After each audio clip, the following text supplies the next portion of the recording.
As you've just heard, my wife and I are the parents of 6 children. If you look closely at the screen, you'll also note something interesting about my family, and that is that my 6 children are all daughters. This is Chanel with a couple of her friends in our kitchen goofing off, and Chanel's just turned 17. I was driving to work with her, and I could tell as she drove that she was not happy. It might have been the way that she revved through the 6 gears on her way to top speed in the 60 zone, and she just wasn't happy. And I commented, I said, Chanel, you seem like you're unhappy. And she rolled her eyes, and I said, I get a sense that you're unhappy with me. And she said, yes, Dad, I am. And I said, I'm so glad that you've told me that. Could you tell me why? She said, well, sure. Today I found out that 2 weeks ago, all of my friends had a party and they didn't invite me, and I only just found out about it today. And when I asked them why they didn't invite me, they said, well, because it was the kind of party that Dr. Justin Coulson wouldn't have approved of. And for those of you for whom the penny didn't drop, I'm Dr. Justin Coulson. And straight away I felt so bad for her. I thought, oh my goodness, my parenting is causing my daughter to be ostracized and isolated and to feel horrible and to miss out on opportunities to be with her friends. But do I want her to have those opportunities?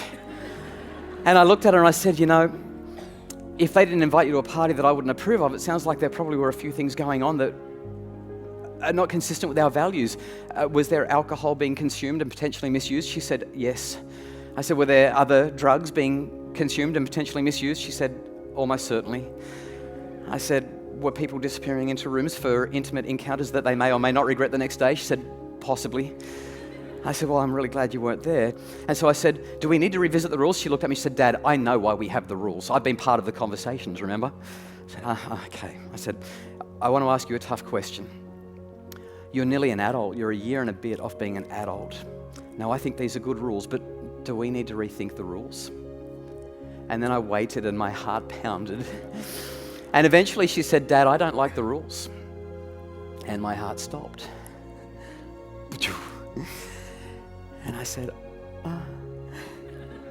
And I started to think of how to respond. And as I was thinking, she jumped in and added something else for me. She said, right now, Dad, I don't like the rules one little bit. But they're good rules. I think we should keep them.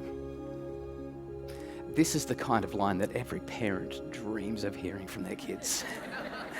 The heavens opened and the angels started singing, and I just wanted to hug her. I was like, yes. If you paid attention to the story, you don't get it by saying, well, damn it, they're good rules and I expect that you will keep them. That's part of being in this family. That's called control. And that's not how we get to this point. Instead, we get it through this thing called autonomy. Force creates resistance. But great relationships build autonomy, which allows us to leverage trust, which builds massive influence. Thank you.